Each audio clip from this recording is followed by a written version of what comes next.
नमस्कार. मी प्रशांत फाटक. आज आश्विन शुक्ल तृतीय आयुक्त चतुर्थी म्हणजेच 25 सप्टेंबर 2025. सादर करत आहोत ठाणे वार्ता. पाहुयात काही ठळक घडामोडी. दसऱ्यापर्यंत कळव्या मुंबऱ्याचा पाणी प्रश्न न सुटल्यास ठाणे महानगरपालिकेत रावणाचे दहनगुरू जितेंद्र आव्हाड यांचा इशारा. टेंभी नाका येथील नवरात्रोत्सवात यंदा बृहदेश्वर मंदिर आणि चारधामचा देखावा. दर्शनाला भाविकांची एकच गर्दी आणि नवरात्रीच्या तोंडावर परतीच्या पावसाचा झेंडू उत्पादक शेतकऱ्यांना मोठा फटका. आम्हाला फेसबुक आणि यूट्यूबवर फॉलो करायला विसरू नका. तर पाहूया काही ठळक घडामोडी विस्तृतपणे, पण काही क्षणातच. रोज रोज तेच राजकीय कार्यक्रम बघून कंटाळलात ना? अहो, मग ठाणे वार्ता श्रीस्थानक आता तुम्हाला नवनवीन कार्यक्रमांचा आनंद लुटण्याची संधी देते. आपल्या घरातील लग्न, मुंज, कोणतंही शुभकार्य अशा विविध घटनांचा आनंद आपण ठाणे वार्ता श्रीस्थानक वाहिनीवर लुटू शकता आणि सगळ्यांपर्यंत पोहोचवू शकता.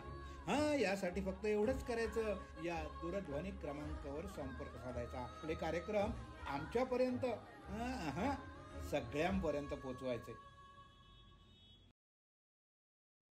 आपण पाहत आहात श्रीस्थानक वाहिनी, ठाणे जिल्ह्याचं मुख्य व्यासपीठ. ठाणे वार्ता पहा श्रीस्थानक वाहिनीवर. आता सकाळी 9:15 पासून रात्री 9:15 पर्यंत ठाणे वार्ता, ठाण्यातील पहिलं दृकश्राव्य माध्यम. ठाणे वार्ता आणि श्रीस्थानक वाहिनीचं लाईव्ह स्ट्रीमिंग. ठाणेवार्ता.com वरील लाईव्ह स्ट्रीमवर क्लिक करा आणि अगदी मोबाईलवरही ठाणे वार्ता श्रीस्थानक वाहिनीचा आनंद लुटा. यासाठी आमचं ॲप डाउनलोड करा. ठाणे वार्ता पहा श्रीस्थानक वाहिनीवर. आता सकाळी 9:15 पासून रात्री 9:15 पर्यंत ठाणे वार्ता, ठाण्यातील पहिलं दृकश्राव्य माध्यम. आपण पाहत आहात श्रीस्थानक वाहिनी, ठाणे जिल्ह्याचं मुख्य व्यासपीठ. कळवा मुंब्रा भागातल्या नागरिकांना गेल्या अनेक दिवसांपासून पाणी टंचाईचा सामना करावा लागत आहे. अनेकदा तक्रारी करूनही पाण्याची समस्या सोडविण्यात येत नसल्याने राष्ट्रवादी काँग्रेस शरदचंद्र पवार पक्षाचे राष्ट्रीय सरचिटणीस डॉक्टर जितेंद्र आव्हाड यांनी थेट ठाणे महानगरपालिकेवर धडक दिली. यावेळी त्यांच्यासोबत माननीय विरोधी पक्षनेते शानू पठाण आणि कळवा मुंब्रा परिसरातल्या अनेक महिला उपस्थित होत्या. गणेशोत्सवात पाण्याची टंचाई होती. आता नवरात्रोत्सवातही पाणी टंचाई आहे. आता आम्ही तुम्हाला दसऱ्यापर्यंत मुदत देत आहोत. जर नवरात्रीच्या आत पाण्याचा प्रश्न सुटला नाही तर आयुक्तांना त्यांच्या दालनातच कोंडून ठेवू, असा इशारा यावेळी डॉक्टर जितेंद्र आव्हाड यांनी दिला. कळवा आणि मुंब्रा येथील विविध भागात गेल्या अनेक दिवसांपासून पाण्याचे प्रचंड दुर्भिक्ष जाणवत आहे. पाणी पुरवठा करताना ठाणे महानगरपालिकेकडनं सापत्न वागणूक दिली जात असल्याचा आरोप स्थानिक नागरिकांकडून केला जात आहे. या संदर्भात तक्रार केल्यानंतरही कार्यवाही होत नसल्याने आज डॉक्टर जितेंद्र आव्हाड यांनी शानू पठाण यांच्यासह महिलांनी ठाणे पालिकेत धडक दिली. डॉक्टर जितेंद्र आव्हाड यांनी या महिलांसह पाणी खात्याचे अभियंता विनोद पवार यांच्या दालनात ठाण मांडून पाणी पुरवठा सुरळीत करण्याची मागणी केली. डॉक्टर जितेंद्र आव्हाड यांनी कळवा मुंब्रा परिसरातल्या पाणी टंचाईमागे राजकीय कारण आहे. ठाणे शहरात सर्वत्र पाणी उपलब्ध असताना कळवा मुंब्र्यात पाण्याची टंचाई का? मुंब्राच्या आलमास कॉलनीतला पंप केंद्राचा 6 दिवस बंद आहे. अवघे 5,000 रुपये खर्च असताना देखील तो पालिका करत नाही. कल्याण फाटा येथे व्हॉल्व उघडून पाणी डायव्हर्ट केले जात असल्याने मुंब्र्याला पाणी पुरवले जात नाही. कळवा मुंब्रा भागातल्या गोरगरीब जनतेला तहानेने मारण्याचा विचार आहे का? कळवा मुंब्र्यातली ही पाणी टंचाई आता सहन करण्याच्या पलीकडे आहे. असे असताना सत्ताधारीच मोर्चे काढत आहेत. पाणी देण्याची जबाबदारी शासनाची आहे. सरकारने पाण्याचा पुरवठा वाढवण्याचे सोडून मोर्चे कसले काढताय, असा सवाल केला. मेट्रोसाठी मुख्यमंत्री उपमुख्यमंत्री ठाण्यात येतात. निवडणुकीसाठी पूर्णत्वात न आलेल्या मेट्रोची ट्रायल रन घेतली जाते, मात्र पाण्यासारखी मूलभूत गरज भागवली जात नाही. घोडबंदर रोडला पाणी नाही, कळवा मुंब्र्यात पाणी नाही, मात्र नौपाड्यात प्रचंड पाणी पुरवठा होत आहे. मग इतर भागांनी काय पाप केले? दलित शोषित वर्गाला जाणीवपूर्वक पाणी दिले जात नाही, असा आरोप करून ठाण्याकरता मी स्वतः धरण आणले होते. पण इथल्या सत्ताधाऱ्यांच्या हव्यासामुळे ते धरण हातचे गेले आहे. आता नवरात्रीच्या आज जर पाण्याचा प्रश्न सुटला नाही तर आयुक्तांना त्यांच्या दालनातच बंद करून ठेवू, असा इशारा डॉक्टर जितेंद्र आव्हाड यांनी यावेळी दिला. धर्मवीर आनंद दिघे यांनी सुरू केलेल्या ठाण्यातल्या टेंभी नाका येथील नवरात्रोत्सवाची महती ठाणे किंवा महाराष्ट्रापुरती मर्यादित राहिली नसून ती देशविदेशात पोचली आहे. लाखो भक्त श्रद्धाळू येथे दरवर्षी येऊन देवीचे दर्शन घेऊन धन्य होतात. श्री जय अंबे माँ सार्वजनिक धर्मादाय विश्वसंस्था आयोजित उत्सवाचे यंदा 48वे वर्ष आहे. यंदा दुर्गेश्वरी नवरात्रोत्सवातल्या देखाव्याचे खास आकर्षण म्हणजे तामिळनाडू येथील बृहदेश्वर मंदिर आणि चारधामचा देखावा. अर्थात उत्तर भारत व दक्षिण भारत यांचा समन्वय साधणारा भव्य असा हा देखावा आहे. 1978 साली ठाण्यातल्या टेंभी नाका येथे धर्मवीर आनंद दिघे यांच्या मार्गदर्शनाखाली नवरात्रोत्सवास प्रारंभ झाला आणि ठाणे शहरातल्या इतिहासातल्या एका नव्या अध्यायास प्रारंभ झाला. राजकीय आणि सामाजिक क्षेत्रातल्या नामवंत व्यक्ती, विविध स्तरातल्या हितचिंतकांनी एकत्र येऊन या उत्सवाची मुहूर्तमेढ रोवली. सामाजिक एकोपा वृद्धिंगत व्हावा या निमित्ताने भावी तरुण पिढीवर संस्कार होऊन त्यांच्या विचारांना दिशा मिळावी, त्याचे प्रबोधन व्हावे हा उदात्त हेतू डोळ्यासमोर ठेवून धर्मवीर आनंद दिघे यांनी या नवरात्रोत्सवाचा प्रारंभ केला.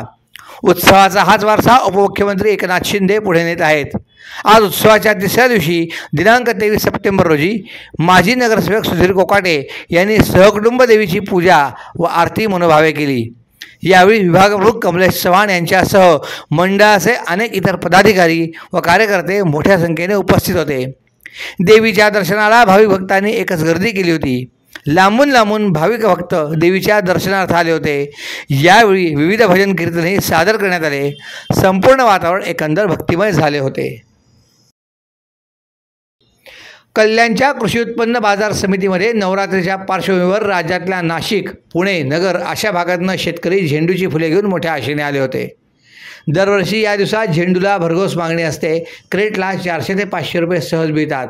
पण यावर्षी परतीच्या पावसाने आणि पुरामुळे झेंडूचं नुकसान झालं आहे. शिवाय ग्राहक नसल्यामुळे बाजारात झेंडूला भावच मिळेनासा. परिणामी 500 रुपयाचा क्रेट फक्त 50 रुपयात विक्री करावा लागत आहे. शेतकऱ्यांनी फुले तोडण्याकरता 70 ते 80 रुपये मजुरी दिली. वाहतुकीसाठी 7 ते 8 हजार रुपयांचा गाडी खर्च केला. पण विक्री होत नसल्याने अनेक शेतकऱ्यांना फुलं टाकून रिकाम्या हाताने परत जावं लागतं आहे. कल्याण बाजार समिती हा दादरनंतरचा राज्यातला सर्वात मोठं फुलं मार्केट आहे. पण यावर्षी इथे शेकडो शेतकरी उभे असूनही ग्राहकांचा अभाव आहे. शासनाने आम्हाला देखील मदत करावी अशी मागणी शेतकऱ्यांकडून जोर धरू लागली आहे. सणासुदीच्या उत्साहात शेतकऱ्यांच्या डोळ्यात मात्र हताशेचं पाणी दिसतंय. भिवंडीतल्या पद्मानगर परिसरात महापालिका कर्मचाऱ्याची दादागिरी उघडकीस आली आहे. प्रभाग समिती 3मध्ये सफाई कामगार म्हणून काम करणारा रोहन घाडगे व त्याचा साथीदार कुणाल घाडगे यांनी थेट गॅरेजमध्ये घुसून गॅरेज मालक पंकज सोनी याला मारहाण केली. गेल्या वर्षभरापासून रोहन घाडगे आपली दुचाकी सर्व्हिस करून पैसे देण्यास टाळाटाळ करत होता. पैसे मागितल्यावर उलट गॅरेज चालकाला शिवीगाळ, दमदाटी आणि धमक्या दिल्या जात होत्या. अखेर रोहन घाडगे आणि कुणाल घाडगे यांनी मी महापालिकेत काम करतो, तुला इथे धंदा करू देणार नाही अशी धमकी देत गॅरेज मालकाला हाताने मारहाण केली. हा संपूर्ण प्रकार CCTVत कैद झाला असून पंकज सोनी यांनी भिवंडी शहर पोलीस ठाण्यात पालिका कर्मचारी रोहन घाडगे व त्याचा साथीदार कुणाल घाडगे यांच्या विरोधात तक्रार नोंदवली आहे.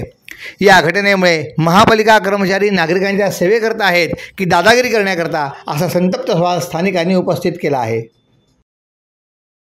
कल्याणच्या दुर्गाडी किल्ल्यावर गेली 55 वर्ष नवरात्रोत्सव पारंपरिक पद्धतीनं साजरा केला जातो. स्वर्गीय बाळासाहेब ठाकरे आणि मीनाताई ठाकरे यांनी 1967मध्ये येथे भाविकांकरता दर्शनाची परंपरा सुरू केली होती. आजही ती परंपरा अखंड सुरू आहे. यंदा नवरात्रोत्सवाच्या सुरुवातीपासून फक्त 3 दिवसात तब्बल 2 लाख भाविकांनी दुर्गा मातेच्या दर्शनाकरता उपस्थिती लावली आहे. आगामी दिवसात ही संख्या आणखीन वाढेल असा अंदाज व्यक्त केला जातो. दरम्यान 7व्या आणि 8व्या मेला राज्याचे उपमुख्यमंत्री एकनाथ शिंदे यांच्यासह अनेक मान्यवर नेते दुर्गाडी किल्ल्यावर दर्शनाला येणार असल्याची माहिती मिळते. भाविकांच्या प्रचंड गर्दीचं नियोजन करण्याकरता मंदिर प्रशासनाने कडक तयारी केली आहे. दर्शनासाठी स्वतंत्र रांगा, CCTV नजर, स्वच्छतागृह, आरोग्य सुविधा यासारख्या आवश्यक सेवांची व्यवस्था करण्यात आली आहे. भाविकांचा उत्साह आणि श्रद्धा यामुळे दुर्गाडी किल्ल्यावरचा नवरात्रोत्सव यंदाही भव्य आणि सोहळामय ठरत आहे. रोज रोज तेच राजकीय कार्यक्रम बघून कंटाळलात ना?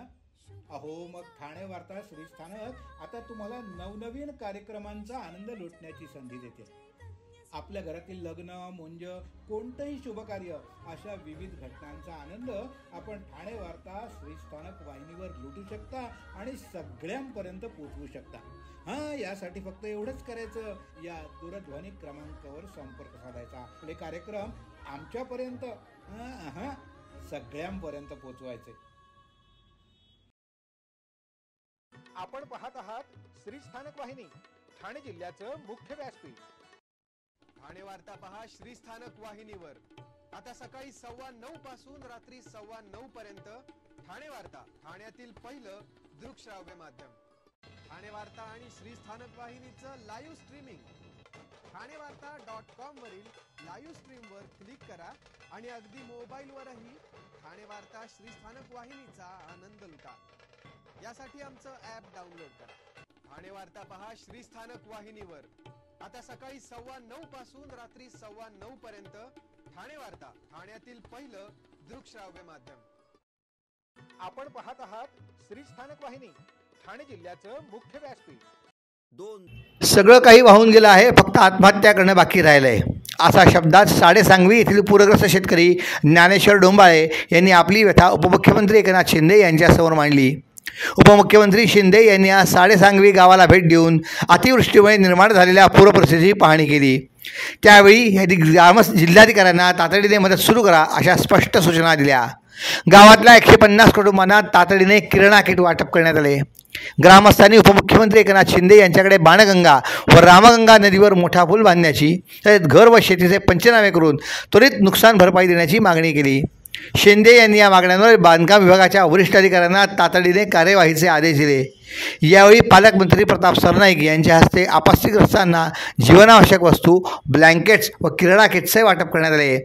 या दौऱ्यात आमदार तानाजी सावंत, माजी आमदार ज्ञानराज चौगुले, जिल्हाधिकारी कीर्ती किरण पुजार, जिल्हा परिषदेचे मुख्य कार्यकारी अधिकारी डॉक्टर मैना घोष, पोलीस अधीक्षक ऋतू खोकर, जिल्हा अधीक्षक कृषी अधिकारी महादेव आसलकर यांच्यासह जलसंपदा, कृषी, पाटबंधारे व आरोग्य विभागाचे अधिकारी तसेच मोठ्या संख्येने ग्रामस्थ उपस्थित होते. दरवर्षीप्रमाणे यावर्षी देखील ठाण्यामध्ये धर्मवीर आनंद दिघे प्रतिष्ठान व MCHI यांच्या वतीने रासरंग आयोजन करण्यात आले असून या ठिकाणी आज विशेष मुलांकरता दांडिया रासचे आयोजन करण्यात आले होते. यामध्ये सुमारे 700 ते 800 विद्यार्थी 12 ते 14 शाळांमधून सहभागी झाले होते. या ठिकाणी मुलांनी अतिशय आनंद घेतला. दरवर्षी उपमुख्यमंत्री एकनाथ शिंदे यांच्या मार्गदर्शनाखाली आम्ही विशेष मुलांसाठी या कार्यक्रमाचे आयोजन करतो आणि यापुढेही करत राहणार आहोत. या मुलांसाठी आपण काहीतरी केले पाहिजे असे एकनाथ शिंदे यांचे नेहमीच मत असते, असे आयोजक जितेंद्र मेहता यांनी आपले मत व्यक्त केले. कळव्यातल्या नागरिकांच्या गंभीर पाणी टंचाईच्या प्रश्नाकडे प्रभाग समिती प्रशासन सतत दुर्लक्ष करत असल्याने आज भारतीय जनता पार्टीतर्फे सकाळी आक्रोश मोर्चा स्वामी समर्थ चौक स्टेशन रोड येथून काढण्यात आला. या मोर्चामध्ये मनीषानगर, जानकीनगर, भुसाराळी, रेल्वे स्टेशन परिसर, महात्मा फुले नगर, सुदामा सोसायटी, सह्याद्री सोसायटी, गोविंदझाड, सुकुर पार्क, दत्तवाडी या भागातल्या पाणी टंचाईमुळे त्रस्त नागरिक मोठ्या संख्येने सहभागी झाले. मोर्चाचा समोर कळवा प्रभाग समिती कार्यालयासमोर करण्यात आला. कळव्याच्या जनतेला हक्काचे पाणी मिळणे हा त्यांचा मूलभूत अधिकार आहे. पाणी पुरवठ्याचा प्रश्न हा जीवनमरणाचा असून प्रशासनाने त्याकडे गांभीर्याने लक्ष दिले पाहिजे. पाणी पुरवठा सुधारण्याकरता तत्काळ उपाययोजना केल्या नाहीत तर भाजप जनतेसोबत रस्त्यावर उतरत राहील, असा इशारा भाजप नेते व कोकण पदवीधर मतदारसंघाचे आमदार ॲडव्होकेट निरंजन डावखरे यांनी दिला आहे. या मोर्चात आमदार संजय केळकर, कोकण पदवीधर मतदारसंघाचे आमदार ॲडव्होकेट निरंजन डावखरे, ठाणे व कळवा शहरातले भाजपा पदाधिकारी व नागरिक बहुसंख्येने सहभागी झाले होते. यावेळी ॲडव्होकेट डावखरे यांनी प्रशासनास ठाम इशारा देत तातडीने पाणी समस्येचे कायमस्वरूपी समाधान करण्याची मागणी केली. नागरिकांच्या हक्कासाठी भाजप सदैव त्यांच्यासोबत उभा राहील असेही त्यांनी स्पष्ट केले. ठाणे जिल्ह्यातल्या विशेष गरजाधारक विद्यार्थ्यांच्या शैक्षणिक व वैद्यकीय गरजांची पूर्तता करण्याकरता समग्र शिक्षा अभियानांतर्गत समावेशित शिक्षण उपक्रम राबविण्यात येतो. या उपक्रमांतर्गत 2004 पासून मानधन तत्वावर कार्यरत असलेल्या विषय शिक्षक व विषय शिक्षकांना आज एक महत्त्वाचा टप्पा गाठत कायम नेमणुकीचे आदेश वितरित करण्यात आले. जिल्हा परिषदेचे मुख्य कार्यकारी अधिकारी रोहन घुगे यांच्या हस्ते व शिक्षणाधिकारी बाळासाहेब राक्षे यांच्या प्रमुख उपस्थितीत ठाणे जिल्ह्यातील काल जिल्हा परिषदेच्या मुख्यालयात एकूण 100 विषय शिक्षकांना विशेष शिक्षक या कायमस्वरूपी पदावर नेमणुकीचे आदेश प्रदान करण्यात आले। यावेळी मुख्य कार्यकारी अधिकारी माननीय रोहन घुगे यांनी शिक्षकांचे अभिनंदन करताना सांगितले की दिव्यांग व विशेष गरजाधारक विद्यार्थ्यांचे शिक्षण ही आपली सामूहिक जबाबदारी आहे। कायमस्वरूपी पदावर नेमणुकीमुळे शिक्षकांचा आत्मविश्वास जुळावेल व गुणवत्तापूर्ण शिक्षणाची हमी निश्चित होईल। तर या आदेशामुळे ठाणे जिल्ह्यातल्या विशेष गरजा असलेल्या विद्यार्थ्यांना नियमित शैक्षणिक सहाय्य आणि आवश्यक सुविधा मिळतील।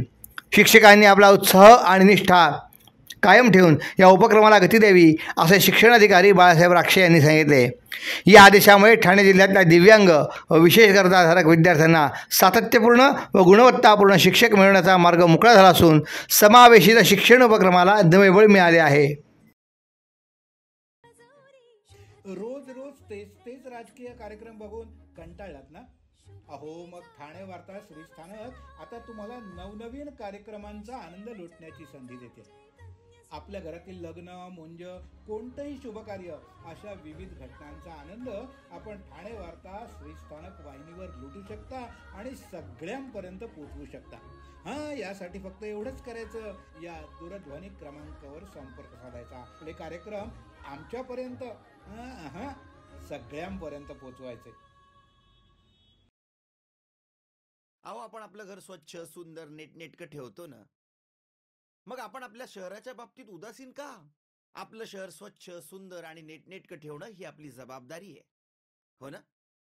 मग उचला फोन आणि विना परवाना होर्डिंग्स, बॅनर्स कुठे दिसले तर 1800-222-108 या टोल फ्री क्रमांकावर कळवा किंवा 75069464155 या भ्रमणध्वनीद्वारे आपली तक्रार नोंदवा किंवा महापालिकेने तयार केलेल्या स्टार ग्रेड ॲप्लिकेशनद्वारे आपली तक्रार नोंदवा। त्याची दखल त्वरित घेतली जाईल। लक्षात घ्या, आपला छोटासा सहभाग आपलं शहर स्वच्छ, सुंदर आणि नीटनेटकं बनवू शकतो। जसं आपलं घर तसं आपलं ठाणे शहर। आपण आपले कार्यक्रम अथवा बातम्या आम्हाला ठाणेवार्ता@gmail.com या आमच्या ईमेलवर कळवू शकता। ठळक घडामोडी शेवटी पुन्हा एकदा, दसऱ्यापर्यंत कळव्या मुंबऱ्याचा पाणी प्रश्न न सुटल्यास ठाणे महानगरपालिकेत रावणाचे धनगुरू जितेंद्र आव्हाड यांचा इशारा। टेंभी नाका येथील नवरात्रोत्सवात यंदा बृहदेश्वर मंदिर आणि 4 धामचा देखावा, दर्शनाला भाविकांची एकच गर्दी आणि नवरात्रीच्या तोंडावर परतीच्या पावसाचा झेंडू उत्पादक शेतकऱ्यांना मोठा फटका। या होत्या ठाणे वार्ता। आपली एखादी बातमी बघायची राहून गेली असेल तर आपण आमच्या ठाणेवार्ता.in या आमच्या संकेतस्थळाला किंवा आमच्या फेसबुक पेज तसंच यूट्यूब चॅनलला अवश्य भेट द्या। तर पुन्हा भेटू पुढील बातमीपत्रात, फक्त श्रीस्थानक वाहिनीवर। धन्यवाद।